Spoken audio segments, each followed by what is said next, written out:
हरे कृष्ण। सर्वप्रथम त यहाँहरू सबैको हृदयमा विराजमान रहनुभएका परमात्मा भगवान श्रीहरि श्रीकृष्णको चरणमा म वल्लभ चैतन्य दास साष्टाङ्ग दण्ड प्रणाम गर्दछु। यहाँहरू सबै नेपालको पूर्वदेखि पश्चिम सबैतिरबाट हुनुहुन्छ होला हैन? हजुर। पहिला म आफ्नो सानो परिचय दिन्छु। मेरो नाम चाहिँ नि विनय जङ्गबहादुर राणा हो अनि 2044 सालमा मैले एसएलसी गरेँ यही स्वयम्भू आनन्दकुटी स्कुलबाट। त्यसपछि म अमृत साइन्स कलेजमा साइन्स लिएर पढेँ अनि त्यतिखेर प्लान भन्ने हुन्थ्यो अनि म रसिया गएँ इन्जिनियरिङ गर्नको लागि। रसियामा मैले इलेक्ट्रिकल इन्जिनियरिङ गरेँ मस्कोबाट। त्यसपछि बेलारुसमा गएर मास्टर इन इलेक्ट्रिकल इन्जिनियरिङ गरेँ अनि 1997 तिर म नेपाल फर्केँ। अनि नेपाल फर्केपछि अनि पढाइमा मलाई कम्प्युटरमा असाध्यै सोख थियो। मैले त्यसपछि मास्टर इन कम्प्युटर एप्लिकेसन भारतबाट गरेँ। त्यही बेला मैले नेपाल विद्युत प्राधिकरणमा जागिर पनि खान्थेँ एज एन इन्जिनियर। त्यतिखेर 7औं तह भन्ने हुन्थ्यो। अनि त्यतिखेर मैले नेपाल टेलिभिजनमा समाचार पनि वाचन गर्थेँ। त्यो बेलामा सन् 2000 आजभन्दा 15 वर्ष अगाडि लगभग। त्यतिखेर रमा दिदी हुनुहुन्थ्यो, रमा सिंह, नाम सुन्नुभयो होला हैन? उहाँहरू सँगसँगै नै वाचन विनय जङ राणा भनेर ढाका टोपी लगाएर आउँथेँ म। याद कति गर्नुभयो अब। अनि पछि मलाई चाहिँ कम्प्युटरमा सोख अलि थियो र कम्प्युटरमै अहिलेसम्म म चाहिँ नि व्यावसायिक रूपमा एज अ सफ्टवेयर इन्जिनियर म सफ्टवेयरमा काम गर्छु। मेरो आमा चाहिँ नि गायिका ज्ञानु राणा हुनुहुन्छ। नेपालमा लोकगीत उहाँबाट धेरै गाइएको छ। मेरो मुवाको बुवा चाहिँ नि जनकवि केशरी धर्मराज थापा हुनुहुन्छ। हरियो डाँडा माथि हलो जोत्ने साथी मेरो हजुरबुवाले गाउनुभयो, स्वर्गीय भइसक्नुभयो। भने मेरो बुवापट्टि चाहिँ नि हामी राणा खानदानबाट छौँ। मेरो बुवाको नाम प्रकाश जङ राणा, उनको बुवाको नाम तेज जङ राणा, उनको बुवाको नाम जुद्ध, उनको बुवा अलख अनि जुद्धको बुवा चाहिँ नि श्रीतिन महाराज जङ्गबहादुर राणा हुनुहुन्छ। अर्थात् भन्ने हो भने म जङ्गबहादुर राणाको 5औं सन्तान हुँ बुवापट्टिबाट चाहिँ है। अब जिन्दगी यस्तै चलिरहेको थियो। रुसमा म पनि पढ्न गएको थिएँ। 7 वर्ष रसियामा बसेँ। हेर्नुहोस्, रसियामा बस्दाखेरि त्यहाँको कस्तो चलन थियो भने जस्तो हाम्रो नेपालमा हामी यसो कहीँ जान्छौँ एक गिलास चिया ल्याइन्छ नि, त्यहाँ रुसमा चाहिँ नि यसो 100 ग्राम भोड्का ल्याउने क्या। अब म त खाएको थिइनँ, त्यतिखेर खाँदिनँ थिएँ। हुन त घरमा अब त्यस्तै मेरो अलि ठिकै थियो। हुन त राणा खानदानमा त्यस्तो बार पनि छेक बार पनि थिएन। तै पनि अब त्यहाँ रसियामा अब खान थालियो। फर्स्ट इयर भइयो, सेकेन्ड भइयो, सेकेन्ड इयर, थर्ड इयर। 7 वर्ष त्यहाँ बसेर फर्किँदाखेरि त म त जड्या भइसकेको छु। यहाँ नेपालमा जब म आएँ, म नेपालमा आउँदाखेरि एउटा यस्तै रिहेबिलिटेसन सेन्टरमा लग्ने हो भन्ने मेरो पिताहरूबाट बुवाहरूबाट कुरा हुन्थ्यो। यो भनेको 1998, 1999 को 2000 तिरको कुरा हो लगभग। अनि म चाहिँ त्यस्तै बरा लिएर हिँड्ने। बेलुका भए कि तलतल लाग्ने अनि 2-3 दिनसँग लहरै 4 दिन 5 दिनसम्म खाएको खाइ गरिदिने, त्यस्तो किसिमको अवस्था थियो मेरो। अनि मेरो मुवा चाहिँ नि अलि भक्त हुनुहुन्छ। अब यो त छोरो त अब अलि बरालियो भनेर धेरै यताउति गर्नुभयो। एक दिन चाहिँ नि मलाई यो यहाँ हाम्रो अन्तर्राष्ट्रिय कृष्ण भावनामृत सङ्घ इस्कन भन्ने छ, यहाँ देख्नुभयो होला, यही छ बुढा नीलकण्ठमा। यो चाहिँ नि हाम्रो वैदिक सनातन हिन्दू धर्मको यसमा धेरै शाखाहरू छन्। त्यसमा वैष्णव, हाम्रो हिन्दू धर्मभित्र वैष्णव, शैव, शाक्त, गणपत विभिन्न धारहरू छन्। यहाँहरू को हुनुहुन्छ? कोही सबै हिन्दू हुनुहुन्छ, कोही मुस्लिम हुनुहुन्छ, कोही क्रिस्चियन हुनुहुन्छ, कोही बौद्ध हुनुहुन्छ। कतिजना हात उठाउनुहोस् त। सबै धेरै हिन्दू हुनुहुन्छ, केही छैन, परमात्मा एक हुनुहुन्छ, नाम मात्रै फरक हो। अनि वैष्णव हाम्रो यो इस्कनमा चाहिँ नि मलाई मेरो मम्मीले ठिक होला कि भन्ने आशले, आमाको इच्छा, आमाको विचार लिएर जानुभयो। अनि इस्कनमा गइसकेपछि म चाहिँ नि त्यहाँ त्यस्तै हाउडे केटा, जिन्स फाटेको जिन्स लगाएर एकदम, त्यतिखेर अब त्यो स्टाइल त्यतिखेरको।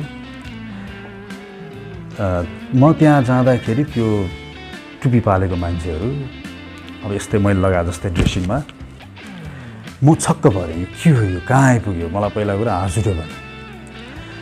अनि उनीहरूसँग तर के भयो भने त्यहाँ गएँ, पहिलो भोलिपल्ट घर फर्केँ म। मलाई एकजनाले के रिकमेन्डेसन गरेको थियो भने श्रीमद् भगवत गीता पढ्नु है। अनि मलाई त्यति वास्ता त गरेको थिएन। केही दिनपछि, केही हप्तापछि त्यस्तै फिट भएको बेलामा मैले कहाँबाट इन्टरनेट खोलेर त्यो इङ्ग्लिसमा भगवत गीता डाउनलोड गरेर यसो अलिअलि पढ्न थालेँ के। So it was quite interesting. अनि पढ्दै गएँ अनि म इस्कन मन्दिरमा गएँ। अनि गएपछि आफै गएँ, एक्लै गएँ। त्यहाँबाट त्यहाँका भक्तहरू छन्, उनीहरूसँग मेरो समन्वय भयो, कुराकानी भयो।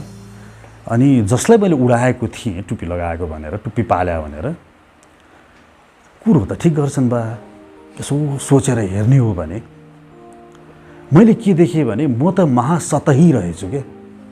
सतही भनेको हामी कुरा के छ यार भन्यो, सतहीमै कुरा गर्ने। युआर फाइन भन्यो, नुन हालेको छ कि छैन तरकारीमा, धेरै भएको छ कि, आज पानी पर्ला जस्तो छ, यार यता घुम्न जाने, के छ, खाने पिउने, यताउति मात्रै सतही कुरा गरेर बिताउँदो रहेछु। कारणको पनि कारणमा त म गएको रहेनछु। अनि त्यहाँका भक्तहरू एकदम डिप कुरा गर्ने, भित्री कुरा गर्ने के। तपाईँ आफै एकचोटि निहालेर हेर्नुहोस् न यो संसारलाई। हाम्रो जन्म जुन भयो नि,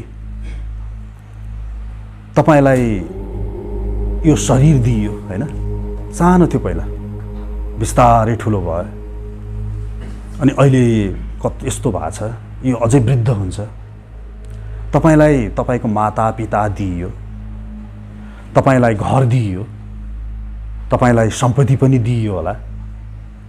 त्यति मात्र होइन, अझ अगाडि जाउँ न, अलिकति अगाडि हिस्ट्रीमा जाउँ त, जुन हामीलाई याद छैन, जुन बेला हाम्रो जन्म पनि भएको थिएन।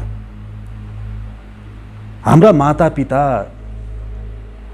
काम भावनामा आवेग भएर माया प्रीतिमा के गाँसिएका थिए, हाम्रो पिताको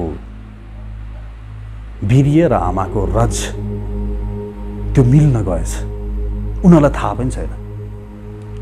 त्यो पिताको वीर्य र रजको त्यहाँभित्र रासायनिक प्रक्रिया भयो, त्यो कसैले गराएको होइन। अनि बिस्तारै त्यहाँभित्र जाइगोट बन्यो, फर्मुलेसन भयो, एउटा सेल दुईटा बन्यो, दुईटा चारवटा बन्यो, चारवटा आठवटा बन्यो, अर्थात् तपाईको यो शरीर निर्माण हुन थाल्यो। हेर्नुहोस्, अनि बिस्तारै बिस्तारै त्यहाँ आँखा बन्छ, नाक बन्छ, कान बन्छ। यो कसले गराइरहेछ? हुँदा हुँदा त्यहाँ मुटु बन्छ, मुटु ढुकढुक गर्न थाल्छ।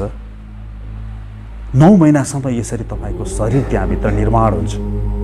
त्यो शरीरको लागि सबै आवश्यक खाद्य पदार्थ नाइटो मार्फत आमाको शरीरमा आफै पाइप जोडिन्छ त्यहाँ।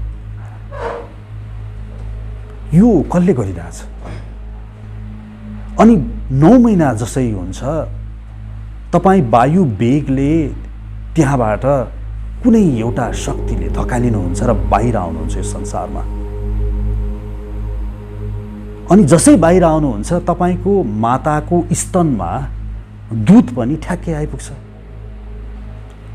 त्यति मात्र होइन, तपाईँ त एउटा मासुको पिण्ड बाहिर निक्लेको हो नि।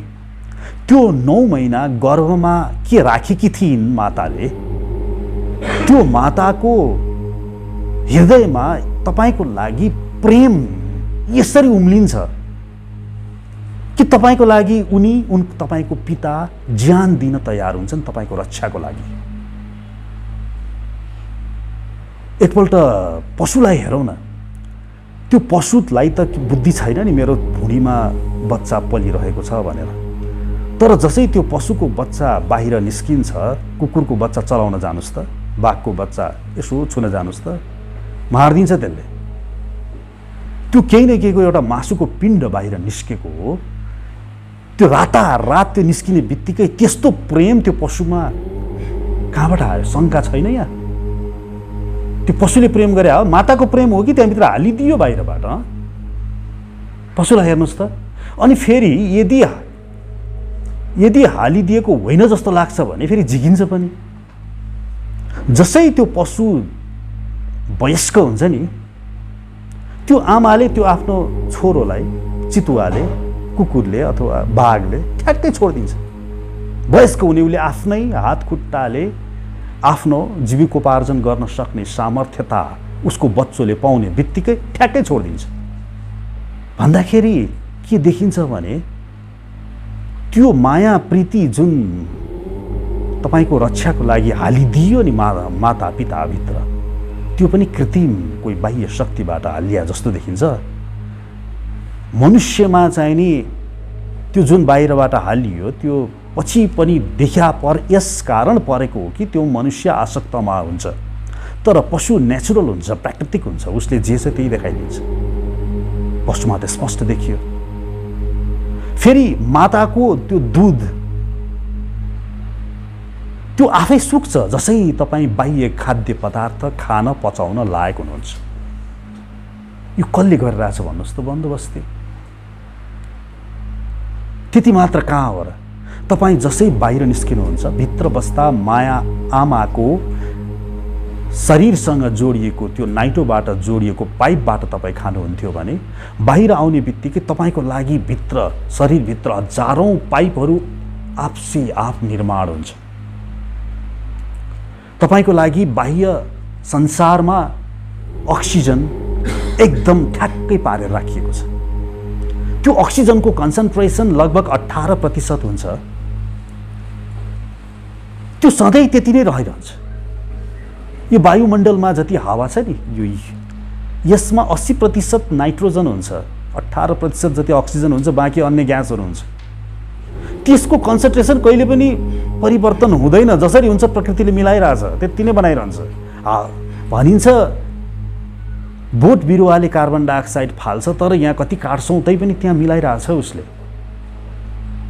त्यो अलिकति बढ्ता हुन गए पनि तपाईको सृष्टि, तपाईको जुन जीवन छ नि सम्भव छैन। त्यो अक्सिजन अलिकति घटे पनि तपाईको जीवन सम्भव छैन। तर त्यहाँ त्यत्तिकै राखिरहन्छ। अनि पृथ्वीलाई हेर्नुहोस् त, त्यो घुमिरहेको छ। ऊ आफ्नो कक्षमा पनि घुम्छ, सूर्यलाई पनि घुम्छ। त्यो अलिकति सूर्यको नजिक भयो भने यति गर्मी हुनेछ कि तपाईको सृष्टि, तपाईको जीवन सम्भव छैन। अलिकति टाढा गयो भनेदेखि त पनि तपाईको जीवन सम्भव छैन। त्यो त्यही स्थानमा स्थित गराइन्छ। अब ध्यान दिएर सुन्नुहोस् त, तपाईको सृष्टिको लागि तपाईँ बाँचोस् भनेर कत्रो ठुलो बन्दोबस्ती भइरहेछ। हेर्नुहोस् त, सूर्य उदाइरहेछ। बिहान सूर्य उदाउँछन् तपाईको लागि, मेरो लागि। बेलुका ठ्याक्कै त्यही टाइममा अस्ताउँछन्। पृथ्वी घुम्छ, जसले गर्दा ऋतु परिवर्तन हुन्छ। मतलब बाहिर कोही छ गे। यो चिन्तन प्राप्त गर्नको लागि गहिरो चिन्तन सोच्नु पर्दछ। तर हामीमा के भयो भने यो भगवानले ब्रह्माजीले जब तपाईँको यो शरीर बनाउनु भयो नि, हेर्नुहोस् त तपाईँको शरीरमा के जडान गरिदिएका छन्। कान, छाला, आँखा, जिब्रो, नाक, यसलाई ज्ञानेन्द्रिय भनेर भनिन्छ। अनि यो कानले के गर्छ? सुन्छ, अर्थात् शब्द भनिन्छ। कानको विषय शब्द हो। अनि छालाको विषय के हो? स्पर्श। आँखाको रूप, हैन? जिब्रो र नाक, यसको शब्द, स्पर्श, रूप, रस र गन्ध, यी विषयहरू हामीलाई 5 ज्ञानेन्द्रिय दिइएको छ र यी 5 ज्ञानेन्द्रियबाट हामीले यो संसारलाई चाड्छौँ के। आँखाले हेरेर चाड्छौँ भनौँ न। बाह्य संसार बोध गराउने हामीलाई यही 5वटा ज्ञानेन्द्रिय हो। र बाह्य संसारसँग लसपस गर्ने, कर्म गर्ने तपाईँलाई 5वटा कर्मेन्द्रिय दिएका छन्। के छन्? हात, पाउ, उपस्थ, गुदा र बाणी। हात भनेको हातबाट तपाईँ काम गर्नुहुन्छ, पाउबाट हिँड्नुहुन्छ। उपस्थ भनेको अगाडिको जनेन्द्रिय अङ्ग, जसबाट तपाईँ सन्तान उत्पादन गर्ने क्रियामा लाग्नुहुन्छ, त्यसको लागि दिइएको हो। गुदा भनेको पछिल्लो एनस भनौँ न। र बाणी भनेको यो शब्द मैले बोलिरहेको छु नि, यसबाट कर्म गर्दछु। यसरी 5वटा ज्ञानेन्द्रिय र 5वटा कर्मेन्द्रिय तपाईँको शरीरमा जडान गरियो। के को लागि त? के को लागि होला? अब हेर्नुहोस् त सोचेर, एकापट्टिबाट तपाईँ बाँचोस्, नमरोस् भनेर ईश्वरले त्यो शक्ति जुन छ नि गराएको, त्यसलाई कसैले गड भन्यो, कसैले खुदा भन्यो, कसैले के भने, कसैले के भने, सबले आफ्नो नाम दिए। के त्यो शक्ति जुन छ नि, त्यो चाइनिजहरूको लागि छुट्टै माथि बस्या होला र कि अमेरिकनहरूको लागि छुट्टै बस्या होला? कि नेपालीहरूको लागि छुट्टै, हिन्दूहरूको लागि छुट्टै, मुसलमानको लागि छुट्टै, बौद्धको लागि छुट्टै? त्यस्तो त पक्कै पनि होइन होला। यो त एक कक्षाको विद्यार्थीले भनिदिन्छ। अब उसलाई बुझ्ने मार्ग फरक होला।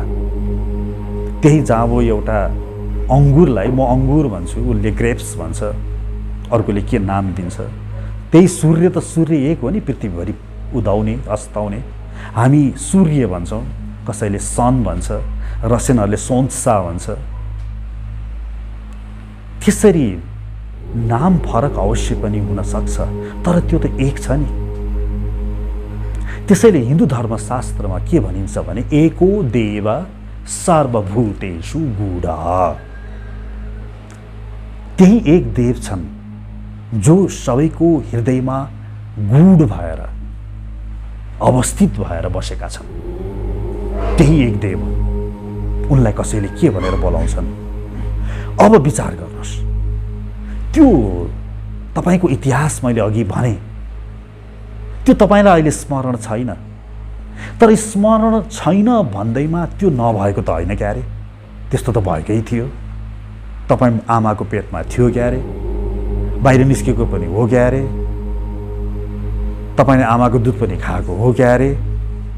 होइन? तपाईँले अहिले जे खानुहुन्छ, भात, दाल, तरकारी, कसले बनाइदिया हो? त्यो वैज्ञानिकले बनाइदिया हो? तपाईँको चामल कहाँबाट बन्यो? दाल कहाँबाट बन्छ?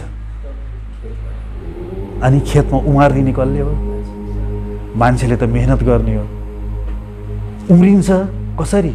त्यहाँभित्र जुन एउटा प्रक्रिया बनाइयो त्यो कसले गर्यो? प्रकृति। प्रकृति भनेको के हो? नेचर। श्रीमद् भगवद् गीतामा 9औं अध्यायको 10औं श्लोकमा कृष्णले के लेख्नु भन्नुभएको रहेछ अर्जुनलाई भने, मया अध्यक्षेण प्रकृतिः सूयते सचराचरम। यो संस्कृतमा यसलाई नेपालीमा उल्टा गर्दाखेरि बुझिन्छ। मया भनेको मेरो, अध्यक्षेण अध्यक्षतामा, प्रकृतिः यो प्रकृति जुन छ नि, नेचर भन्छौ नि तिमीहरूले, सूयते सचराचरम यो चर अचर जगतले जुन संसार चलिरहेको छ नि, त्यो प्रकृति मेरो अध्यक्षतामा कार्य गर्छन्। भगवान कृष्णले भन्नुहुन्छ। भन्नुको मतलब के त? यो जुन प्रकृति भनेर हामीले चित्त बुझाइदिन्छौँ नि, प्रकृति भनेको त्यो एउटा जड हो। जड भनेको जस्तो त्यसको कुनै चेतना छैन। तर एकचोटि निहालेर त्यो मयूरको प्वाखलाई मात्र हेर्नुहोस् न, त्यो प्वाखको जुन बुट्टाहरू छ नि त्यसलाई निहालेर हेर्नुहोस्, त्यो सिमेट्रिसिटी यता जस्तो छ उता त्यस्तै छ। त्यो गुलाबको फुल हेर्नुहोस् त, त्यो जड पदार्थ, जड भनेको कस्तो भने ऊ आफै हुने कि आफैले त्यस्तो बनाउन सक्ला? जडले कुनै चेतन हुनुपर्छ कि त्यसमा। तपाईँको शरीरलाई हेर्नुहोस् त, तपाईँको नाक यहीँ छ, यहाँ किन बनेन होला? ठ्याक्कै मिलाएर राखिया छ। एक एक चिज हेर्नुहोस् त प्रकृतिमा। तपाईँको लागि समुद्रबाट यति पानी ल्याएर ओसारिन्छ, हिमालयमा ल्याएर ओसारिन्छ, त्यो खोला बनेर तपाईँको घर छेउबाटै बग्छ। त्यो नगरिदियोस् त्यो कार्य प्रकृतिले, तर त्यहाँलाई ध्यान दिएर हेर्ने हो भने कति त्यहाँ मिलेको छ के। यतापट्टि अलि धेरै चाप पर्ने बित्तिकै उसले यतापट्टि बढाउँछ, उतापट्टि चाप पऱ्यो भने यतापट्टि बढाउँछ। तपाईँको शरीरभित्र हेर्नुहोस् न, तपाईँको ढुकढुकी हेर्नुहोस्, तपाईँको मुटुको ढुकढुकी हेर्नुहोस्। यसो अलिकति दौडिनु पऱ्यो भने मुटु ढुकढुक ढुकढुक ढुक हुन्छ, उसले आफै शरीरमा पम्प गर्न थाल्छ। तपाईँले गरे हो त्यो? अनि जड पदार्थले त्यति विद्वान हुन्छ, जड पदार्थ प्रकृतिलाई सोझै प्रकृति भनेर टुङ्ग्याइदिने। जड पदार्थले कतिखेर अलिक जोडले ढुकढुक गर्नु पर्यो, अलिक कम एकछिनपछि ढुकढुक गर्नु पर्यो। कसरी थाहा पाउँछ त्यो? त्यो थाहा पाउनको लागि कुनै चेतन सत्ताको आवश्यकता पर्दछ के। मानौ त्यो जड पदार्थ अटोमेटिक बनाइयो गाडी जस्तो भनियो तापनि त्यो गाडी पनि बनाउने कोही हुनु परेन? त्यो परमदेव को हो? त्यो श्री कृष्ण हुनुहुन्छ। हामी कमसे कम वैष्णवहरू, हिन्दूहरू त्यो परमदेवलाई श्री कृष्ण, शिव, राम आदि नामले त्यही एकै तत्त्वलाई चिन्दछौँ। अब हेर्नुहोस्, अब अलिकति विषय बदलौँ। अब के हुन्छ भने मानवको स्वभाव कस्तो हुन्छ भने, कस्तो भइदियो, के हुनुपर्ने के भइदियो। हामीलाई यो जुन जडान गरियो नि, आँखा, नाक, छाला, जिब्रो, हात, पाउ, उपस्थ, गुदा, यो के आश गरेर जडान गरियो होला? त्यो प्रभुबाट, जो प्रभु तपाईहरूको रक्षाको लागि आमा बाबुभित्र प्रेम भएर पसिदिनु भयो, जो प्रभुले तपाईँको रक्षाको लागि समुद्रदेखि पानी ओसारेको ओसारै छ, जुन प्रभुको आदेशले सूर्य उदाएर अस्ताएको अस्ताई छ, फेरि उदाएको छ, फेरि अस्ताएको छ, त्यस्तो प्रभुले तपाईँको शरीरमा आँखा, नाक, कान, छाला, जिब्रो, हात, पाउ, उपस्थ, गुदा जुन राखिदिए, के आश लिएर राख्या होला नि कि त्यसै राखिदिए? तर मनुष्यहरू कस्ता भए भने यी राखिदिएको जुन आँखा छ, यो कान छ, यो जिब्रो छ, यो नाक छ, यसको मद्दतले आफू बारेमा जान्ने, म को हुँ, म कहाँबाट आएँ, म कहाँ जान्छु, जन्म अघि म कहाँ थिएँ, मृत्यु हुन्छ, मृत्युपछि के म रहिरहन्छु, यो सबै संसार चलाउने को हो, जुन अहिले भर्खर हामी डिस्कस गर्यौं नि, यसरी नियालेर सोच्नु भएको छ यहाँहरूले? हामीले त्यतातिर सोच्ने फुर्सद नै पाएनौँ। हामीलाई जडान गरिदिएका यी आँखा, नाक, कान, छाला, जिब्रो, हात, पाउ, उपस्थ, गुदा, हामी त के गर्न थाल्यौँ भने यसको अन्यत्र प्रयोग गर्न थाल्यौँ। यसलाई शास्त्रले भन्छ अन्यथा ग्रहण, अग्रहण। ग्रहण गर्नुपर्ने एउटा, लिनुपर्ने एउटा, तर अन्यथा ग्रहण गर्न थाल्यो।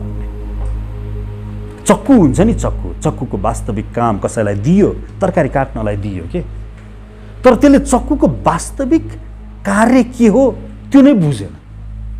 अनि उसले चक्कुले के गर्न थाल्यो, यसो भित्ता पनि कोतरिदिने, मान्छेलाई पनि घोष दिने। दिएको त चक्कु काट्न हो नि, तरकारी काट्न हो नि। त्यस्तै गरिकन हामीलाई जुन यो आँखा, नाक, कान, छाला, जिब्रो दियो, यसबाट मनुष्य, तपाईँ त मनुष्य हो, मनुष्य शरीर प्राप्त छ, त्यो कुकुरलाई त्यो दिइएन। फेरि हेर्नुहोस् है, उसले आँखा नाक कान छाला जिब्रो त दियो, तर विवेक दिइएन। विवेक भनेको के सत्य के असत्य भनेर छुट्याउन सक्ने सामर्थ्यता तपाईलाई मात्रै दियो, मनुष्यलाई मात्र दियो, र दिएर छोडिएन। तपाईहरुलाई हर पल निगरानीमा राख्यो कि यो नमरोस् भनेर, त्यति सचेत छ ऊ। तर हामीले के गर्यौं भने यो आँखालाई आफ्नो अस्तित्वबारे बोध गराउनतिर लाग्नु पर्नेमा, यो कानलाई आज जस्तो यो जुन मैले बोलिरहेको छु यस्तो श्रवण गरेर आफ्नो आफ्नै बारे बुझ्नु पर्नेमा लगाउनु पर्नेमा, यो जिब्रोलाई यस्तै किसिमको बोली बोल्नको लागि वा त्यस्तै किसिमको खाद्य पदार्थ खाएर आफ्नो शारीरिक रूपमा आफूलाई बलिष्ठ बलवान बनाउनतिर लाग्नु पर्नेमा हामीले के गर्यौं? यी चीजहरूलाई अन्यथा ग्रहण, अन्यथातिर लगायौं। आहार, निद्रा, भय र मैथुन एव संसारः भन्छ शास्त्रले। अब यहाँनिर आएर अहिले कस्तो भयो? अहिलेको यो जगत व्यक्तिहरूलाई चारवटा चिज चाहिने भयो। हेर्नुहोस्, आहार, निद्रा, भय र मैथुन। यसलाई भनिन्छ रस। अब रसको कुरा आयो। हामी जीवहरू के चाहँदो रहेछौँ भने रस चाहँदो रहेछौँ कि रस चाट्न चाहँदो रहेछौँ। जीवमा पनि रस हुँदो रहेछ, म्युजिक सुन्दाखेरि पनि रस रहेछ, पानी खाँदाखेरि पनि रस, रक्सी खाँदाखेरि पनि रस। अब यो आहार, निद्रा, भय, मैथुनको पनि एउटा रस रहेछ। आहार भन्नाले यो जिब्रोलाई अब केमा लगायो त्यो व्यक्तिले, उसलाई मतलब भएन। अब त्यो जीवलाई, खसीलाई, बोकालाई वीरगञ्ज नेपालगञ्जदेखि यसरी नाकमा बुलाकी हालेर ल्याएर त्यसलाई 4 दिन 5 दिनसम्म ट्रकमा कोचेर यहाँ नेपाल ल्याएर, काठमाडौँ ल्याएर यत्रो ठुलो बन्चरोले टाउकोमा हानेर त्यसले कति करायो, त्यसको क्रन्दन पनि सुन्ने फुर्सद भएन हामीलाई। हामीलाई त बस वाउ डेलिसियस फुड भनेर आफ्नो प्लेटमा आइपुगेको ममचा खाने तर्फ मात्रै हाम्रो ध्यान आकृष्ट भयो। मानव भइसकेपछि कारणको कारणमा जान सक्ने सामर्थ्यता पनि अबको मनुष्यहरूमा रहेन। हामी टोलायौं, हामी हरायौं। यो हो आहारको, मानिसहरू आहारको लागि मरिमेटी गर्न थाले। त्यस्तै गर्न थाले निन्द्रा। निन्द्रा भन्नाले कम्फर्ट भन्छ नि, लग्जरी। ठुलो ठुलो घर बनाउन थाले। मानिसलाई के चाहिन्छ? साधारण खाट हो। निधाइसकेपछि चाहे सुनको खाटमा सुतेको होस्, चाहे गुन्द्रीमा सुतेको होस्, त्यसलाई केही थाहा हुन्छ? तर मान्छेलाई सुनको खाटको आवश्यकता पर्न थाल्यो। त्यसले गर्दा त्यसको भित्र लालसा, इच्छा यी तरङ्गित हुन थाले। अनि के भयो? अनि उसले पाप आदि कार्यमा आफूलाई लगाउन थाले। त्यस्तै गरिकन भय भनेको के? डर। म बुढो भएपछि मलाई कसले पाल्ला, अर्थात् कुम्ल्याउने जसरी हुन्छ थुपार्ने, यो वृत्तिमा मनुष्य लाग्न थाल्यो। हेर्नुहोस्, लाग्या छ। 1 करोड भए 2 करोड, 2 करोड भए 3 करोड, त्यसको सीमा त हुँदैन।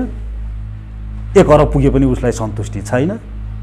सुरपति ब्राह्मणम पदम याचते शास्त्रले भन्छ। इन्द्रजी छन्, इन्द्रलाई पनि सन्तुष्टि छैन अरे, ब्रह्माजीको पद चाहन्छन् रे। यसरी निन्द्रातिर लाग्यो। हेर्नुहोस्, र मैथुन, यो त यहाँहरू सबैलाई थाहा छँदैछ। केटो दौड्या छ केटीको पछि, केटी दौड्या छ केटोको पछि। यही नै हो मेरो जिन्दगी। बाबु इन्जिनियर डाक्टर किन बन्ने, छोरी किन पढ्ने, राम्रो राजकुमार जस्तो दुल्हा पाउन। के त्यसको लागि सूर्यले तपाईको लागि उदाइदिएको होला? राम्रो दुलो पाउनलाई, राम्रो स्वास्नी पाउनलाई। यत्रो समुद्रदेखि पानी ल्याएर हिमालयमा प्रवाह गरिदिएर तपाईँको घर छेउछेउबाट तपाईँ बाँचोस् भनेर खोला बगिदिएको त्यतिको लागि होला? तपाईँको माताको दुधमा, स्तनमा दुध जुन आयो नि तपाईँ जन्मिने बित्तिकै, त्यत्रो ठुलो व्यवस्था जुन गरियो, बन्दोबस्ती जुन गरियो त्यो ईश्वरबाट, कृष्णबाट, यतिको लागि होला? तर व्यक्तिहरू अहिले यो कलिकालमा आहार निद्रा भएर मैथुनमा दौडिन थाले। हेर्नुहोस्, अब यहाँ आयो प्रश्न, तपाईँहरू जो अहिले पुनरुत्थान केन्द्रमा हुनुहुन्छ, तपाईँ चाहिँ कता दौडिनु भयो त? मैले यसो सोचेँ कि आज आएर यहाँहरूलाई के भन्ने होला। मैले के देखेँ भने रस रस रस, आहारमा पनि रस छ, भयमा पनि रस छ, निन्द्रामा पनि रस छ, मैथुनमा पनि रस छ। तर तपाईँहरू जुन छ, अथवा म पनि भएको थिएँ नि कुनै समयमा, त्यो रस चाहिँ नि न आहार हो, रक्सीको रस भनौँ अथवा ड्रग्सको भनौँ, न निन्द्रा हो, निन्द्रा पनि हामीलाई त्यो चाहिएन। हामी निन्द्रा छोडेर पनि ड्रग्सको पछि, रक्सीको पछि दौड्यौँ। भए पनि होइन त्यो, बस मलाई त्यो रस मनपर्छ, मैथुन पनि होइन, मलाई बरु स्त्री चाहिएन, म त यतैतिर लागेँ त भन्दा मैले 3 वर्गको व्यक्तिहरू देखेँ के। वास्तवमा 2 वर्गको व्यक्ति भनेर जताततै प्रवचन गरिन्छ। एउटा व्यक्ति आहार निद्रा भए मैथुनमा लागेका यी सांसारिक व्यक्तिहरू जो पदको पछि दौडेका छन्, जो सम्पत्तिको पछि दौडेका छन्, दिनभरि मेहनत गर्छन्, रातभरि काम गर्छन्। त्यसको लक्ष्य के रसको लागि, त्यही आहारको लागि हो, त्यही खाउलाई होइन, निन्द्राको लागि हो, त्यही बचाउन भए अर्थात् ब्याङ्कमा थुपार्नको लागि हो, र त्यही मैथुनाधिकारको लागि हो, स्त्री प्राप्त पुरुष प्राप्त। यी सांसारिक भए भने एउटा अर्को हुन्छ सन्त महात्माहरू। म सन्त बन्ने प्रयासमा रहेको एउटा साधक हुँ। कोही सन्त भइसकेका हुन्छन् जसलाई यी आहार निद्रा भए मैथुन भनेको कुरो मन परेन। क्या किन मन परेन भन्दाखेरि एउटा मुसो रहेछ अरे, क्या मुसो, त्यो मुसो बहुत जोडले दौडिन्थ्यो अरे, दौडिनमा टप मोस्ट थियो अरे, अनि त्यसले दौडमा भाग लिन छोडिदिएछ क्या मुसोले। सबैले सोधेछन्, ए मुसा त च्याम्पियन, त दौड्नमा च्याम्पियन मुसो, दौडमा भाग लिन किन छोडिछ भन्दा उसले के उत्तर दिएछ भने, मैले दौडमा प्रथम नै भए तापनि आखिर म मुसोको मुसो नै रहन्छु क्या अरे। यो बुझेका व्यक्तिहरू यो संसारिक दौडधुपमा आहार निद्रा भय मैथुन यो प्राप्तिको लागि हेर्नुस् त कत्रो कम्पिटिसन छ बजारमा, खुट्टा तान छ। यो दौडमा भाग लिएर प्रथमै भए तापनि, अरबपति नै भए तापनि, करोडपति नै भए तापनि आखिर सबै छोडेरै जानुपर्ने रहेछ। मैले खाने त त्यही 2टा रोटी, दाल भात, दाल तरकारी त्यही रहेछ, मैले लाउने यही 1 सरो लुगो नै रहेछ भनेपछि म यो दौडमा म भाग लिए पनि त्यही संसारमा यो विचित्र किसिमको दौड रहेछ के। The first runner, second runner, third runner सबैको नतिजा चाहिँ नि एउटै हुँदो रहेछ भने म किन भाग लिउँ, म यसको लागि आएकै होइन रहेछु त भनेर ऊ अर्कै कुरा अन्वेषण गर्नतिर लाग्यो। म को हुँ, म कहाँबाट आएँ, यो रस प्राप्ति गर्नतिर लाग्यो। त्यसलाई भनिन्छ साधु सन्त महात्मा। अब तपाईहरू चाहिँ नि अथवा ड्रगिस्ट भनौँ अथवा अल्कोहलमा जो लागे उहाँहरू चाहिँ नि यो दुईटैमा परेनन् के। न आहार निद्रा भए मैथुनमा लागेको देखेँ मैले। त के देखेँ भने यहाँहरू र सन्तमा के फरक छ। मैले त अझ बुद्धिमान पो देखेँ। मैले त जो व्यक्तिहरू ड्रगमा लागे यिनीहरू विलक्षण प्रतिभाका व्यक्तित्व हुन्, जसले यो जुन संसारमा जुन पाइने रस छ नि, रस, यो रसको आफ्नो नमुना हुन्छ नि। फेरि प्रगति भन्छ नि, प्रगति के हो? प्रगति भने प्रगति भनेर अहिले सोधियो भने के हो? ठुलो मकान होस्, ठुलो जग्गा होस्, सबैले नमस्कार गरून् होइन, यसलाई प्रगति भन्छ होइन संसारमा।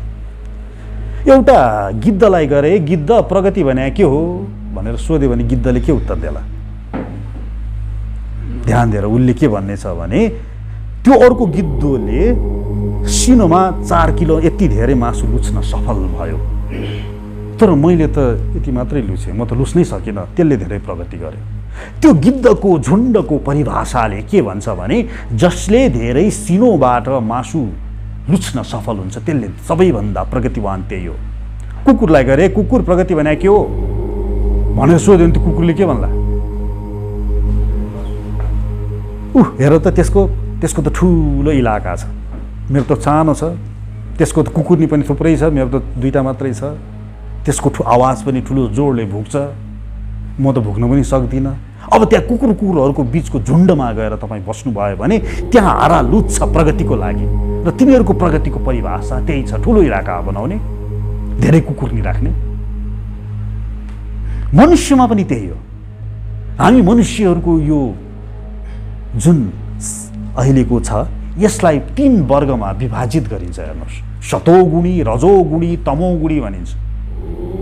तमोगुणी मनुष्य जस्तै एउटालाई सोध्नुहोस्, ठमेलमा जानुहोस्, एउटा बारमा जानुहोस्, त्यहाँ केटाहरू बसिरहन्छ, यार के छ यार, के हो प्रगति भन्न, वाट इज सक्सेस? उसले के भन्छ, के छ यार मरिलानु, के छ यार, यसो तान्ने अलिअलि रक्सी खाने, गर्लफ्रेन्ड दिनका दिन चेन्ज गर्ने, जसले यो धेरै गर्यो त्यही प्रगति हो। यसैमा तिनीहरूको त्यो झुन्डको डिफिनिसन छ, परिभाषा छ, यसैमा तिनीहरू दौडादौड छ। एउटा रजोगुणी व्यक्तिलाई गएर सोधौँ न प्रगति भने के हो? रजोगुणी भनेको त्यसको सङ्ख्या अलि धेरै छ। उसले भन्छ टुडिखेल जत्रो जग्गा होस्, धर्रा जत्रो घर होस्, गाडी नोकर चाकर रहन्, सबै मानिसले मलाई नमस्कार गरून्, यही हो प्रगति। एउटा सतोगुणी व्यक्तिलाई गएर सोधौँ प्रगति भने के हो भनेर प्रश्न गरौँ, अनि उसले के भन्ला? वृन्दावनमा जानुस्, एउटा सन्तलाई गएर भन्नुस्, बाबाजी हम आपको नेपाल ले जाएंगे, आपको महीने में 5 लाख रुपया तलब देंगे, आपको गाड़ी नौकर चाकर देंगे। के भन्छ उनले? माया। ऊ आउन चाहँदैन, ऊ दिल्ली पनि घुम्न जाँदैन, ऊ त्यही वृन्दावनमै बस्छ। उसको अर्कै झुन्ड छ, त्यहाँ फलानाले यति भगवानको नाम लियो, यति आत्मबोध गर्न सफल भयो, त्यो बाबाजी म त्यति हुनै सकेका छैन। त्यसको झुन्डमा त्यहाँ कम्पिटिसन हुन्छ। हेर्नुहोस्, तसर्थ प्रगति भनेर जुन तपाईँहरूलाई हामीहरूलाई भनियो नि, ठुलो ठुलो घर मोटर गाडी चाकर, त्यो त्यस्तै एउटा झुन्डको परिभाषा मात्रै हो। त्यो झुन्ड परिवर्तन गर्नुस् त प्रगतिको परिभाषा अर्कै हुन्छ। अब यहाँ के देखियो भने सारा संसार त्यही प्रगतिको परिभाषामा गइरहेको छ, जसले भन्छ रजोगुणी परिभाषा, अर्थात् मोटर होस्, नोकर चाकर होस्, गाडी होस्, अर्थात् अर्को शब्दमा मैले अघि आहार निद्रा भएर मैथुन भनेर भने। तर यहाँहरूले जसले ड्रग अथवा अल्कोहलको लतमा गयौँ, त्यो पनि रस हो, संसारले नाम दिएको लत हो। हाम्रो लागि त रस थियो नि, त्यो रस नै हो। तर हामीले यी आहार निद्रा भए मैथुन हामीले छोडिदियौँ, हाम्रो लागि यसमै आनन्द प्राप्ति भयो। अब हेर्नुहोस्, हाम्रो शास्त्रले के भन्छ भने रसो वै सः रसो हि वाय्यम लब्ध्वा आनन्दी भवति।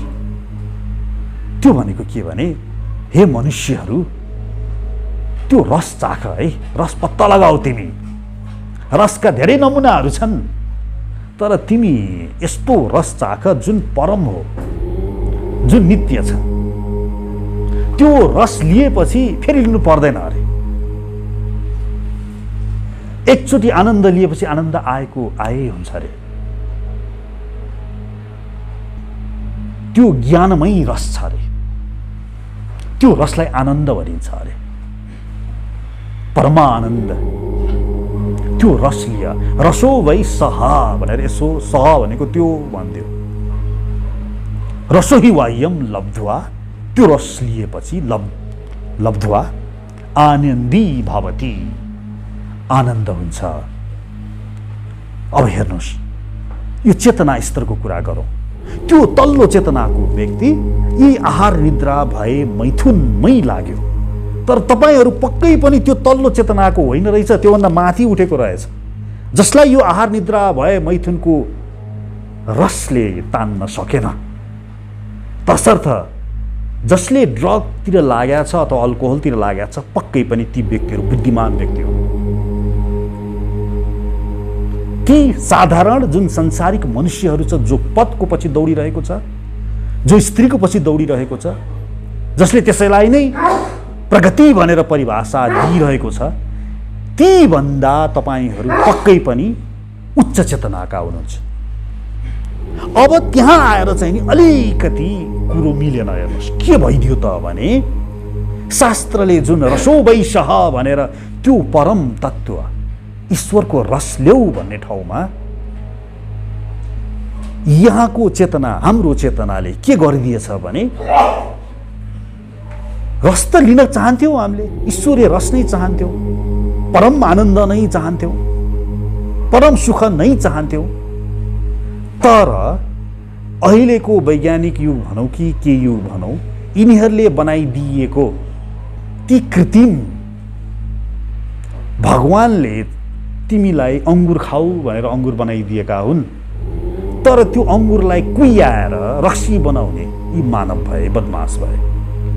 त्यो रक्सी खाएपछि त्यो शरीरलाई लट्ठ्याएर आनन्द लिन चाहिँ नि हामी त्यतातिर पो लागेछौँ कि अलिकति बाटो बिरायौँ।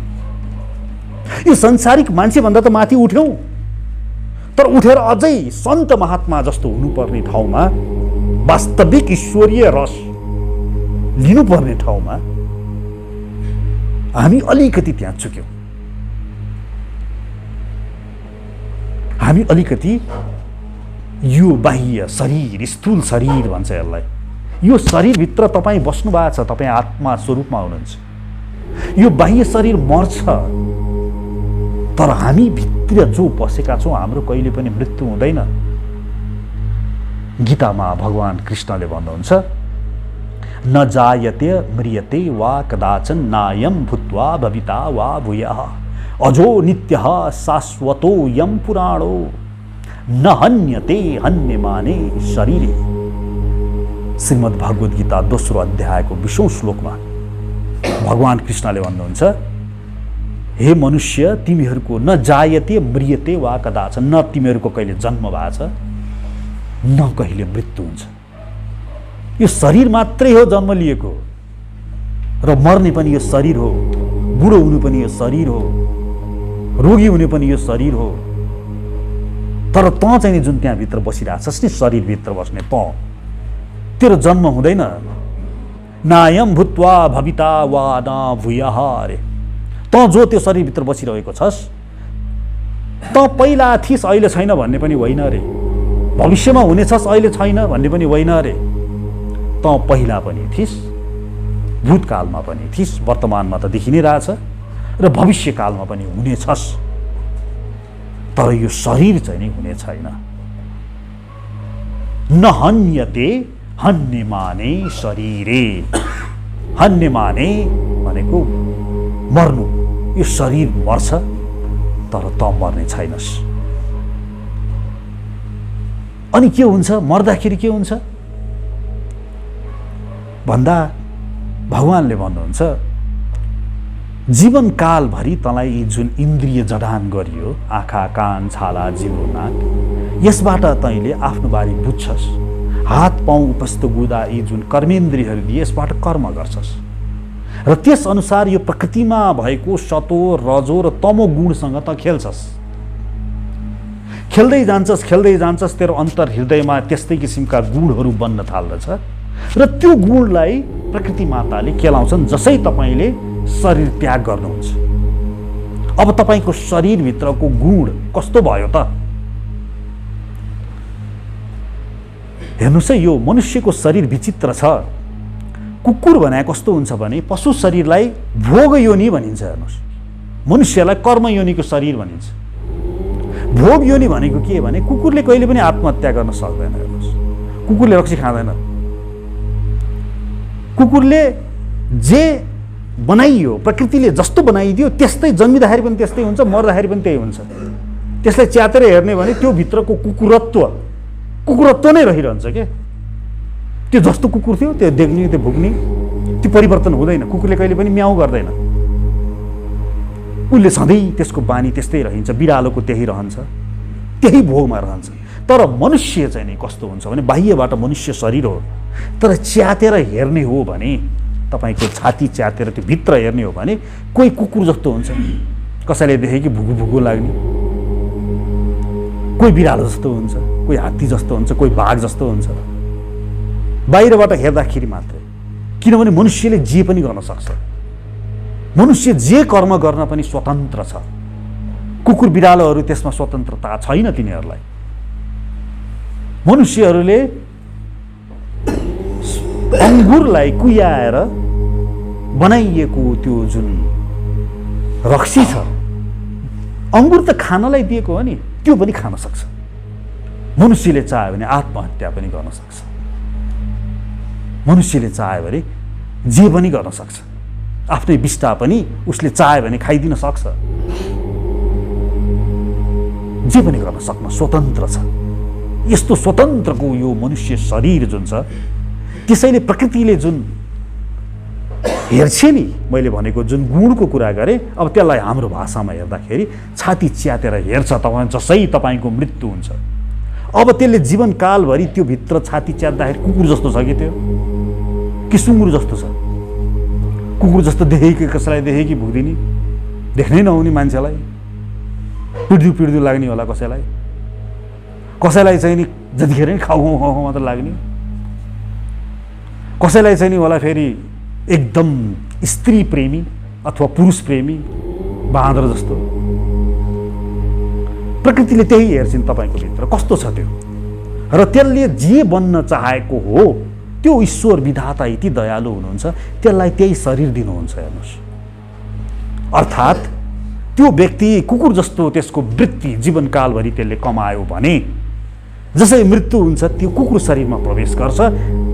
यसकारण होइन कि त्यसलाई सजाय दिनको लागि कुकुर शरीरमा प्रवेश गराइयो, मात्र यसकारण कि त्यसले चाहेकै त्यस्तै थियो।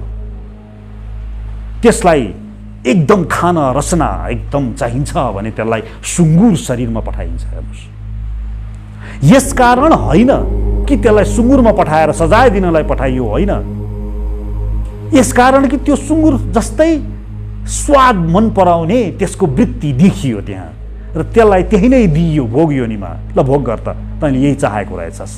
अब सुँगुर शरीरमा जाने बित्तिकै काठ चबाउँदाखेरि पनि त्यसलाई तपाईँले बर्गर खाए जस्तो स्वाद आउँछ, जे खाँदाखेरि पनि स्वाद आउँछ, खाएको छ। यदि कोही असाध्य नै स्त्री लोलुप तामाल लागेको छ भने प्रकृतिले त्यसलाई बाँदर शरीर प्रदान गर्छ। ल भोग गर, दिनभरि बाँदरनीसँग हुन्छ त्यो, अब उसले दिनभरि भोग गर्छ। अनि प्रकृति माताले त्यसलाई त्यो बाँदरको शरीरपछि अन्य विभिन्न पशु शरीरहरूमा त्यो घुम्छ, यसरी भोग गर्छ। उसको जति जति वृत्ति थियो, इच्छा थियो, कुकुर जस्तो खाने, भुक्ने, बाघ जस्तो मासु खाने, स्याल जस्तो हुने, हात्ती जस्तो हुने, के थियो उसको, त्यो जम्मै प्रकृति माताले पुरा गरिदिन्छ। अनि बिचारा सोध्न मन लाग्छ विधातालाई, यसपालि अब एकपल्ट सोधेर हेरौँ अब यो के चाहन्छ भनेर। फेरि त्यसलाई मनुष्यको शरीर दिन्छन्। अब मनुष्य शरीर पायो, यही शरीरमा यी 5वटा इन्द्रिय जडान गरिदिन्छन्, हात पाउ उपस्थ गोदा जडान गरिदिन्छन्। अब त्यसलाई फेरि अवसर दियो एकपल्ट, त्यसले जीवनकालभरि त्यसले के गर्छ, के गर्छ, त्यसले शरीर त्याग गर्छ। त्यसको अन्तर्हृदयमा हेरिन्छ, के माया छ यसले भनेर यसो हेरिन्छ। अब यसपालि चाहिँ नि अब यसो छाती च्यातेर हेर्दाखेरि त्यहाँ चाहिँ नि अब मुसा जस्तो वृत्ति गरे रहेछ, त्यसलाई मुसा शरीरमा पठाइन्छ, अरू पठाइन्छ, यसरी घुम्याछ। हेर्नुहोस्, सर्वाजीवे सर्वासंस्ते बृहन्ते अस्मिन् हंसो ब्रह्मते ब्रह्मचक्रे, यसरी ब्रह्मचक्रमा घुम्याछ। हाम्रो शास्त्रले त्यसो भन्छ। पुनरपि जननम पुनरपि मरणम पुनरपि जननी जठरे शयनम, फेरि जन्म हुन्छ, फेरि मरण हुन्छ, फेरि पुनरपि जननी, फेरि एउटा कुनै माताको जठरे शयनम, त्यसको गर्भभित्र प्रवेश गर्नुहुन्छ। यह संसारे खलु दुष्टारे, यसरी घुमाएको छ घुमाएको छ। कृपया परे पाहे मुरारे, भज गोविन्दम भज गोविन्दम भज गोविन्दम मूढमते। हे मूढ, हे मूर्ख भएका मनुष्यहरू हो, तिमीलाई जुन विधाताले जे कार्यको लागि तिमीलाई पठाएको छ त्यो कार्य गर। मनुष्य शरीरमा जुन इन्द्रियहरू तिमीलाई दिइएको छ, जुन हात पाउ उपस्थ गुदा बाँडी दिइएको छ, त्यसको उचित प्रयोग गर। यो हात गएर चाहिँ नि मासु किन्न जानेदेखि लिएर मान्छेको घाँटी ग्याक्न जानको लागि यो हात दिएको होइन। यो चुरोट चल्काउनको लागि यो हात दिएको होइन। यो तपाईँलाई दिएको विवेक, विभिन्न किसिमका रक्सीका मिक्सचरहरू मिसाएर खाएर यो शरीरमा भगवानले यस्तो बनाइदिएको दुर्लभ मानव शरीरमा अनेकौँ किसिमको भित्री यो फिजिकल इम्ब्यालेन्स गरेर त्यसबाट नसा लिनको लागि दिएको होइन। घुम्याछस् घुम्याछस्, कति घुम्छस् भनेर भगवानले, हाम्रो शास्त्रले हामी सबैलाई आगाह गरेको छ। यहाँहरू त अझ यी सांसारिक जो छन् पद, धन, स्त्रीको पछि लाग्ने, ती भन्दा पनि माथिल्लो चेतनामा पुगिसकेको तपाईँहरू। म पनि त्यही अवस्थामा थिएँ, तर बिग्रिएछ के कुरो। कहाँ बिग्रियो भने ईश्वरीय चेतना, भगवानको रस लिनु पर्ने। त्यो रसो वै सह भनेको, स भनेको त कृष्णको प्रेम पो रहेछ त। त्यो नारायण, त्यो भगवान, त्यो परमात्मासँग लभ गर्ने। अनि त्यो लभ कृष्णको जब तपाईँ प्रेमाभूति गर्नुहुन्छ, त्यो जुन भित्रबाट आउँछ नि, शरीर जर्मराएर आउने, यो रौँ ठाठाडो हुने, आँखाबाट आँसु आउने कृष्णको, त्यो भगवान ईश्वरको फोटो हेर्दाखेरि मेरो वास्तविक बाउ त कृष्ण पो रहेछ। पिता अहम अस्य जगतो माता धाता पितामा, गीतामा भन्नुहुन्छ भगवानले। म सबैको, तिमीहरू सबैको माता भनौँ कि पिता भनौँ कि भ्राता भाइ भनौँ कि निवास, तिमीहरूले निवास लिने स्थल भनौँ कि गतिर्भर्ता प्रभु साक्षी, तिम्रो साक्षी पनि मै हुँ।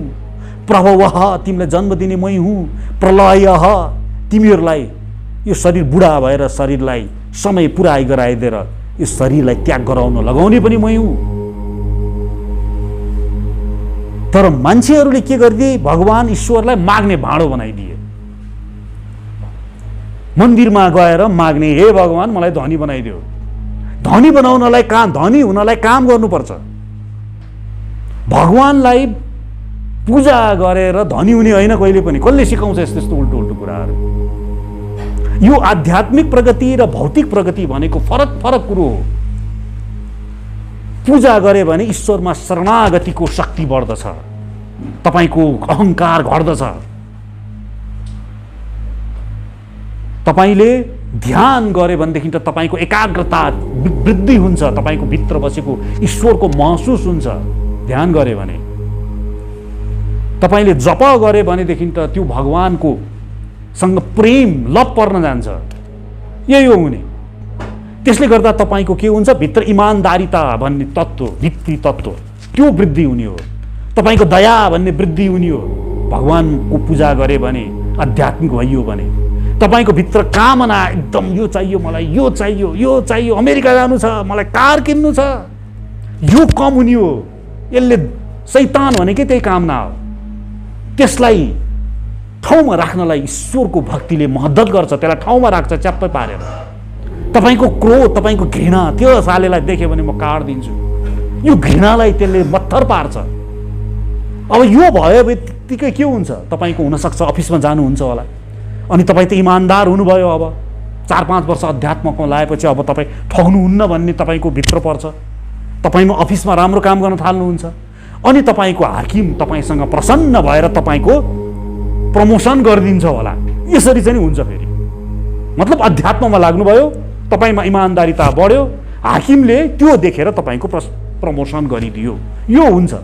तर भगवान्लाई जय गणेश भनेर तपाईँको ढ्यान ट्यान भएर यतापट्टि प्रमोसन फुत्त हुने यस्तो चाहिँ नसोच्नुहोस्, यस्तो कहिले पनि हुँदैन।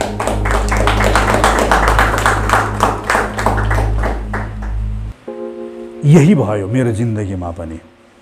म पनि रक्सी खाने, आफूले आफूलाई बिर्सेको, बाउ आमालाई अनादर गर्ने एक नम्बरको लफङ्गे भइसकेको थिएँ। मैले जसरी अहिले यहाँसँग इन्टरेक्सन गरेँ, यस्तै इन्टरेक्सन मलाई विभिन्न त्यहाँ इस्कनमा भक्तहरूले यस्तै किसिमको कुराहरू गर्नुभयो। मलाई कुरा बिज्न गयो। घरमा आएर सोचेँ, टोलाएँ। मैले सङ्कल्प गरेँ, आजदेखि म मासु खान्न। भोलिपल्ट म दौडिँदै गएको थिएँ, रक्सी किन खाने, साँच्चीकै छोडे सकिहालिन्छ नि, के मैले नखाइदिए भइगयो, गाह्रो अलिअलि हुने हो भनेर भोलिपल्टदेखि मैले रक्सी खान्न भनेर सङ्कल्प गरेँ। तेस्रो दिनदेखि मैले यो चुरोट चाहिँ नि अलिकति गाह्रो भएको थियो, चुरोट पनि म खान्न भनेर सङ्कल्प गरेँ। मैले 7 दिनमा सबै चिज छोडिदिएँ। यो ईश्वरको शक्ति नै मान्दछु म। त्यो मेरो मात्रै शक्ति होइन, पक्कै पनि मेरो कृष्णले जब म उनको विग्रह अगाडि मैले आँसु झारेँ नि, म गर्दछु भगवान्, म गर्छु, मलाई अब शक्ति देऊ। म अब यस्तो किसिमको लाग्दिनँ, यो इन्द्रियहरू जुन तिमीले मलाई जडान गरिदियो, यो दुर्लभ मानव शरीर जुन तिमीले मलाई दियो, म यसलाई उचित प्रयोग गर्छु प्रभु, मलाई शक्ति देऊ। उनले पक्कै पनि मेरो शिरमा हात हालिदिएको हुनुपर्दछ। मैले चिया, मैले कफी पनि खान्न भनेर प्रण गरेँ। त्यसपछि लसुन प्याज पनि खान्न भनेर प्रण गरेँ। र आज मेरो धेरै भएको छैन, म 12 वर्ष भयो लगभग, अलि धेरै भयो होला। म अहिलेसम्म यी कुनै पनि चिज छोएको छैन। शास्त्रमा लाग्न थालेँ। पक्का हिन्दू भनेको नै सबैलाई माया गर्ने, सबैलाई प्रेम गर्ने, सबैलाई समान देख्ने, के कुकुर, के बिरालो, के हात्ती, के धनी, के गरिब, सबैमा त्यही परमात्मा श्रीकृष्ण देख्ने। यो जुन हाम्रो शास्त्रको व्यवहार छ, त्यसलाई फलो गर्ने साधनामा लागे। भगवान नगरून् कि मलाई पहिलेको विनय राणा बनाइदियोस्। अहिले मेरो नाम गुरुले मलाई बल्लभ चैतन्य दास भनेर दिनुभएको छ। मलाई यहाँ इस्कनमा बल्लभ चैतन्य दास भनेरै चिन्छन्, तर मेरो घरमा मलाई विनय राणा भनेरै बोलाउँछन्। तर त्यो पहिलाको विनय राणा भन्दा यो बल्लभ चैतन्य दास पक्कै पनि कक्षा चढेकै छ यसले। यहाँहरू सबैलाई म पनि कक्षा चढ्नुहोस् भनी शुभकामना दिन चाहन्छु। आत्मबल नै प्रमुख हो। तपाईँको शरीरभित्र रहेको श्री कृष्ण हुनुहुन्छ, सबैमा बस्नु भएको छ। उहाँलाई प्रे गर्नुहोस्, उहाँलाई नमस्कार गर्नुहोस्। कसैलाई शिवजी होला, कसैलाई रामजी होला, कसैलाई गणेशजी होला, त्यही श्रीकृष्णभित्रकै विभिन्न, उहाँ एकै ईश्वरका विभिन्न तत्त्वहरू हुनुहुन्छ। आफ्नो इष्ट गणेशजी हुनुहुन्छ भने गणेशजीलाई भन्नुहोस्, आफ्नो इष्ट नारायण हुनुहुन्छ नारायणलाई भन्नुहोस्, अथवा कुनै अन्य धर्मको धर्मावलम्बी हुनुहुन्छ भने पनि आफ्नो ईश्वरलाई भन्नुहोस्। तत्त्व एकै हो। मलाई यो जन्मको जुन मेरो शरीर छ, यसलाई मैले यथोचित स्थानमा लग्न सकूँ, मैले पाएको यो दुर्लभ मानव जन्मलाई मैले सिद्ध गर्न सकूँ। हरे कृष्ण।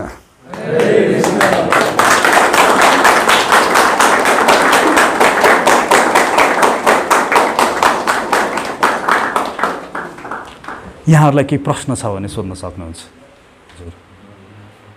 यो सबै सन्त महन्त भएपछि जति उपभोग गर्ने चिजहरू उत्पादन हुन्छ नि, उत्पादन तयार छ, साधना गर्ने तयार छ। तपाईँलाई एउटा प्रश्न गरौँ। सबै 10 कक्षाकै चेतना लिएर जन्मिने भइदिए भए स्कुल चाहिन्थ्यो होला, पाठशाला चाहिन्थ्यो होला। सबै सन्त महात्मा भइदिए भए यो पृथ्वीको सृष्टि नै ईश्वरबाट गरिँदैन थियो। त्यो चेतना नभएको हुनाले नै सबै विद्यार्थीहरू एकैपल्ट 10 कक्षाको चेतना नभएकोले नै पाठशाला बनाइयो। कोही 1 कक्षामा छन्, कोही 2 कक्षामा छन्, कोही 3 कक्षामा छन्। त्यस्तै गरिकन यो सृष्टि हुँदाखेरि यहाँ चेतनाको स्तर अनुसार त्यो अदृश्य छ, देखिँदैन। तपाईँको एउटा चेतना स्तर छ, त्यो कुकुरको हेर्नुहोस् त कुन चेतना स्तरमा छ। यो चेतना स्तर अनुसार विभिन्न श्रेणीमा युवकहरू छ। सन्त महात्मा भनेको 10 कक्षा पुगिसकेकाहरू हुन् भन्ने बुझ्नु पर्यो। यो विशाल पाठशाला स्वरूपा एउटा स्कुल हो, ईश्वरको स्कुल हो। यहाँ तपाईँको बारम्बार जन्म हुन्छ अनि कुनै यसरी नै चेतना तपाईँको अभिवृद्धि हुँदै जान्छ। तपाईँ जसै 10 कक्षा पास गरेर तपाईँ यो संसार छोडेर जानुहुन्छ भगवानको लोकमा, जसै त्यो स्कुलको विद्यार्थीले 10 कक्षा पास गरेर समाजमा आउँछ, के त्यो स्कुल खाली हुन्छ? फेरि अर्को 1 कक्षामा गएर भर्ना हुन जान्छ। त्यस्तै गरिकन असङ्ख्य जीवहरू छन्, असङ्ख्य ब्रह्माण्ड छन्। तपाईँको काम आफूलाई सोच्नुहोस्, तपाईँलाई आफूलाई बढाउनु छ, तपाईँलाई आफूलाई कक्षा चढाउनु छ। तपाईँ नसोच्नुहोस् कि सबै एकैपल्ट 10 कक्षा पुग्लान् भनेर, पुग्दैन, त्यो असम्भव छ। 1 कक्षाको विद्यार्थी 2 कक्षा जाने हो, 2 कक्षाको 3 कक्षा जाने हो। यसरी सनै सनै आफूलाई मात्रै सोच्नुहोस्, आफ्नो उद्धार गर्नुहोस्। त्यसैले शास्त्रले भन्छ तमसस्तु रजस तस्मात् सत्वम यत् ब्रह्म दर्शनम। तमोगुणमा छौँ भने रजोगुणमा जाने प्रयास गरौँ, रजोगुणमा छौँ भने सतोगुणमा जाने प्रयास गरौँ। अनि सतोगुणमा पनि भइसकेकाहरू पनि अझ गुणातीतको कुरो आउँछ, त्यो पछि आउँछ। अनि यत् ब्रह्म दर्शनम, अनि बल्ल ब्रह्म अर्थात् त्यस श्रीकृष्णको दर्शन हुन्छ भनेर शास्त्रले भन्छ। तपाईँको लक्ष्य त्यो ब्रह्म दर्शन गर्ने हो। कसपछि हुँदैन? ब्रह्म दर्शन भइसकेपछि यो बारम्बारको मृत्युलोकको चक्करमा आउनु पर्दैन। जसरी एसएलसी पास गरिसकेपछि अब त्यो फेरि स्कुलमा गएर भर्ना गर्नु पर्दैन, अब त्यो समाजमा आउँछ। त्यस्तै गरिकन तपाईँको वास्तविक समाज यो होइन, यो त स्कुल हो। यो संसार भनेको यो स्कुल हो। यहाँ त माया भन्ने टिचर छ। यो माया, अलिकति धेरै भात खानुस् मायाले 1 थप्पड लाउँछिन्, थोरै खाना खानुस् मायाले 1 थप्पड लाउँछिन्, धेरै सुत्नुस् मायाले 1 थप्पड लाउँछिन्, नसुत्नुस् तै पनि थप्पड लाउँछिन्, केटीको पछि बढ्ता दौडिनुस् 1 थप्पड लाउँछिन्, प्रकृति विरुद्ध कार्य गर्दै रक्सी खानुस् मायाले 1 थप्पड लाउँछिन्। यहाँ त यो माया छ नि, प्रकृति भन्छौँ नि हामीले, यो यसले थप्पड खान्छ। हामी थप्पड खाँदै खाँदै सिक्ने हो यहाँ त। अब हामी जस्ता व्यक्तिहरूले त्यो थप्पड नखाइकिनै एकैपल्ट माथिको कुरा गरेर तपाईँहरूलाई कक्षा चढाउनमा हौसला प्रदान गर्दछौँ। गर्ने तपाईँ आफै हो। हरे कृष्ण। अरू केही प्रश्न छ? हस् त, त्यसो भए अब यहाँहरूलाई कस्तो लाग्यो कुनी? हरे कृष्ण कृष्ण कृष्ण हरे हरे, हरे राम राम राम हरे हरे। भन्नुहोस् सबैले हरे कृष्ण कृष्ण कृष्ण हरे हरे, हरे राम राम राम। फेरि भन्नुहोस् हरे कृष्ण कृष्ण हरे हरे, हरे राम राम राम। आफ्नो हृदयमा कृष्णलाई, त्यो कालेलाई, राधा कृष्णलाई सम्झेर फेरि भन्नुहोस् हरे राम राम। यही महामन्त्रले मेरो जीवन चाहिँ नि परिवर्तन गरेको। यसलाई गुनगुनाउने गर्नुहोला। खाना खाँदा, पकाउँदाखेरि अथवा सुत्दाखेरि, एक्लै बस्दाखेरि, गाडीमा सफर गर्दाखेरि धिम्मी आवाजले हरे कृष्ण कृष्ण कृष्ण हरे हरे, कृष्णलाई सम्झेर हृदयमा छन् उनी, जताततै छन्। जसले मेरो आमाको कोखमा दुध ल्याइदियो, जसले मलाई मेरो आमाको कोखभित्र हालिदियो, जसले मलाई मेरो बाउ दियो, मेरो साथी दियो, यो सबै गराउने प्रभु कृष्ण, उनलाई सम्झिँदै हरे कृष्ण कृष्ण कृष्ण। हजारौँ हातले तपाईँलाई जसले सुमसुमाइरहेछ त्यो कृष्णलाई सम्झँदै हरे कृष्ण कृष्ण कृष्ण गर्दै जानुहोस्। भगवानको जब हात शरमा पर्छ नि, 2 मिनटको काम हो, तपाईँ ठाउँमा पुगिहाल्नुहुन्छ। हस्, म लाग्छ। हरे कृष्ण।